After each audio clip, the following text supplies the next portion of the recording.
Salut tout le monde, donc nouvelle vidéo sur le plancher de la 2 chevaux que je vous parlais la dernière fois dans la vidéo précédente. Et donc je vous explique dans cette vidéo comment changer un plancher de 2 chevaux, donc c'est ma façon de le faire. Donc vous apprendrez sans doute quelques trucs.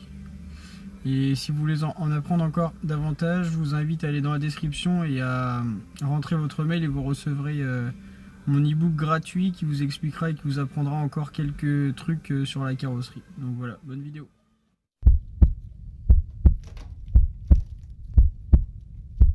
Salut tout le monde, ça y est, la 2 chevaux est arrivée à la maison, enfin du moins le châssis.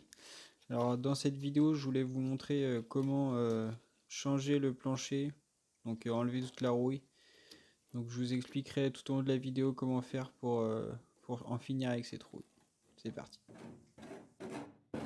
Déjà, il va falloir que vous voyez à quel endroit la rouille a attaqué la tôle pour savoir quelle partie il va falloir changer.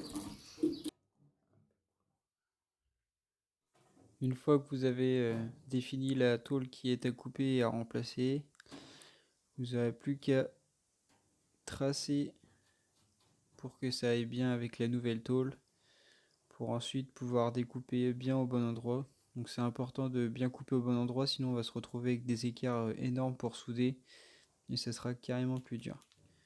Donc limite au début, vaut mieux couper un peu moins large, histoire d'être sûr, avant d'enlever la tôle, et on verra après pour recouper bien au bord.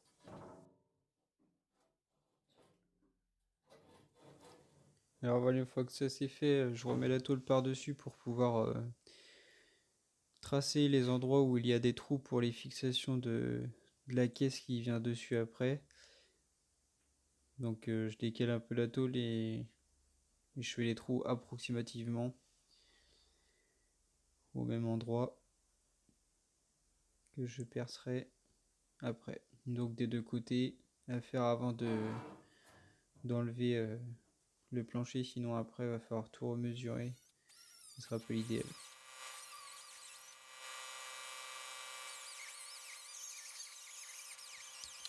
Ensuite je commence à couper la tôle. Donc je suis bien les tracés, je fais même un peu moins large que les tracés. Donc avec soit une meuleuse, soit un lapidaire, peu importe, du moment que ça coupe. Faites tout de même attention de ne pas couper les doublures qui sont derrière. Et donc là, je m'aperçois qu'il y a des points qui ont été faits au milieu du plancher. Donc il va falloir que je dessoude. Donc là, pour bien les repérer, je mets un petit coup de disqueuse pour enlever la peinture, pour bien voir où ils sont et bien dessouder au bon endroit pour pas perdre mon temps. Donc bien faire tout le long histoire de tout enlever. La peinture pour louper aucun point. Sinon en tirant dessus on va abîmer la doublure. Et après ça va nous empêcher de faire des bons points quand on va faire les points bouchons pour ressouder la nouvelle tôle.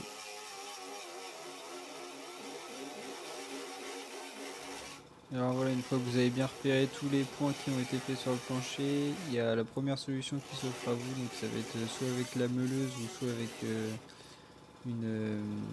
un lapidaire. Vous allez devoir enlever le point, donc meuler à l'endroit où le point a été fait pour juste enlever la première partie de la tôle pour enlever le point et pour pouvoir ensuite retirer le point tout simplement.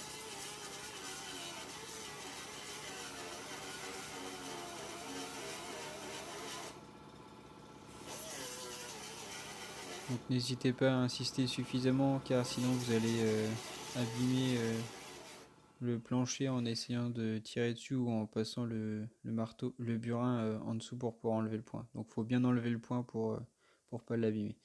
Et là la deuxième solution c'est le fort à dépointer. Donc la particularité du fort à dépointer c'est qu'il est au bout, il a une petite pointe et un petit rebord. Donc avec ça vous allez pouvoir uniquement percer la première tôle et ne pas percer la deuxième tôle. Donc en pratique c'est beaucoup plus simple à utiliser que la meuleuse. Et après le foie dépointé à un certain coût mais il est quand même plus pratique et plus précis. Ça évite de faire des gros trous et même d'abîmer la tôle qui est en dessous.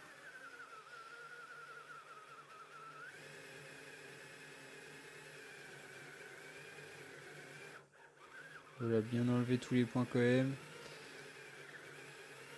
Et surtout, vous allez voir quand vous allez commencer à percer, si vous le faites avec ça. On le voit après dans la vidéo, mais il faut percer uniquement la première tôle et pas la deuxième.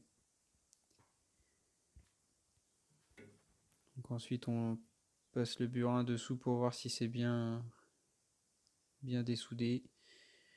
Et donc là, je vous montre, en regardant plus près, on voit que c'est uniquement la première tôle qui est percée. On voit un peu le jour, ça veut dire que ça s'est écarté entre les deux tôles, donc c'est bon, le point il est enlevé. Et là avec le lapidaire, donc c'est beaucoup moins propre et beaucoup moins simple. Donc là voilà, une fois que la tôle est retirée, ça ressemble à ça dessous. Et donc là c'est pareil, je m'aperçois que la tôle dessous elle est rouillée, donc je change tout simplement ce morceau de tôle là pour repartir sur du neuf. Je vais être sûr que la rouille ne va pas réapparaître au bout d'un an. Donc je découpe un morceau de tôle de la forme de la tôle a changé, que je vais ressouder après.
Et donc là, je mets un convertisseur de rouille à l'intérieur, donc j'en profite que tout soit démonté pour pouvoir mettre le convertisseur de rouille bien partout à l'intérieur.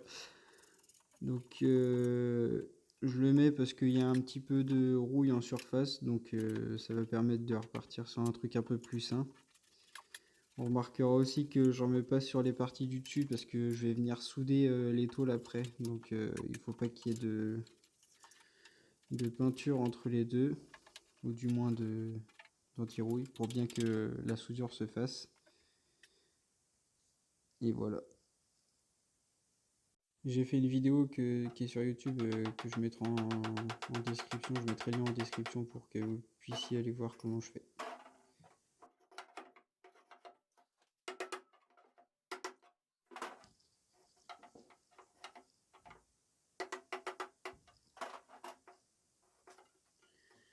Alors là, je vais redresser les tôles en dessous pour que quand je vienne souder, les deux tôles soient bien plaquées. Donc la tôle que je vais mettre par-dessus soit bien plaquée aux deux tôles du dessous. Sinon, je vais pas réussir à souder les deux tôles ensemble. Donc faut bien redresser. On voit que je galère un peu, mais je finis par y arriver quand même. Donc voilà, bien mettre les deux tôles plaquées ensemble pour ensuite pouvoir faire les points bouchons. Donc si les deux tôles là sont pas bien plaquées ensemble, le point bouchon il se fera pas, la soudure prendra pas dans la tôle du dessous et donc ça tiendra pas. Donc voilà. Donc là il y a plusieurs façons de redresser, il faut essayer plusieurs façons et on voit laquelle qui marche. Peu importe la façon, de toute façon il faut que ce soit bien plaqué à la tôle du dessus.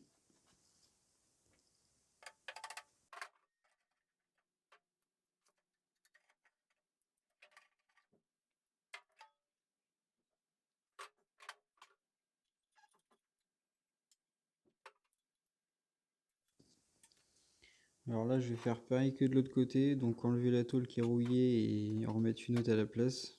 Donc bien sûr, je fais mes tracés. Et après, je vais faire ma découpe pour pouvoir enlever la rouille et repartir sur une tôle saine.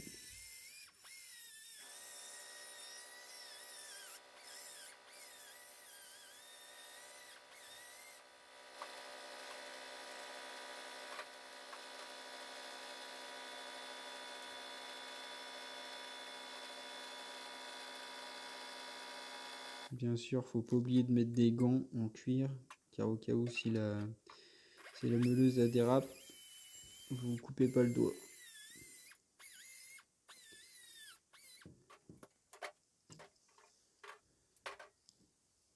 Donc là voilà, je regarde à peu près si c'est bon. Je m'aperçois qu'il y en a un peu trop sur le côté, du coup je redécoupe.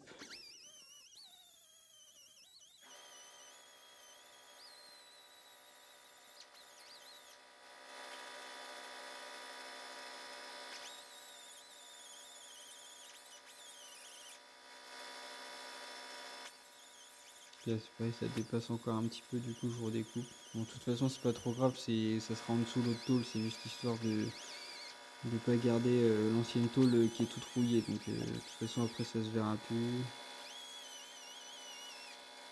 Ça ne dérangera personne.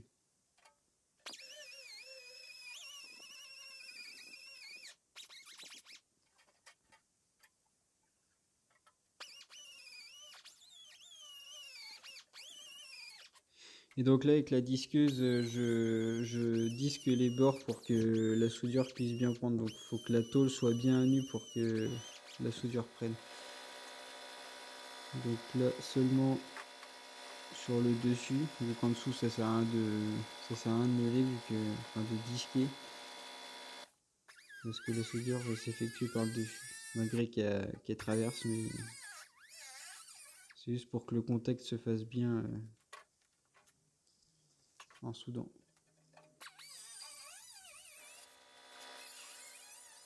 Donc là je découpe mon morceau, tout rouillé.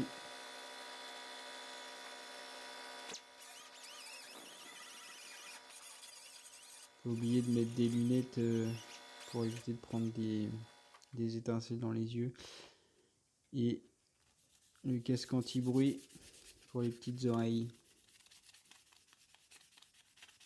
Donc là c'est pareil, je disque sur le côté où je vais souder. Pour que la soudure prenne bien, c'est pareil que sur l'autre tôle. Et là, je ponce l'intérieur. Comme ça, je vais pouvoir mettre de l'après pour bien protéger la tôle à l'intérieur. Voilà, c'est juste histoire de faire quelques rayures, histoire que l'après accroche bien. Là voilà, j'ai retourné la tôle, je vais pouvoir le recevoir gratuitement. Donc je vais attendre un peu pour voir la suite de la restauration. Et avec les sur l'autre,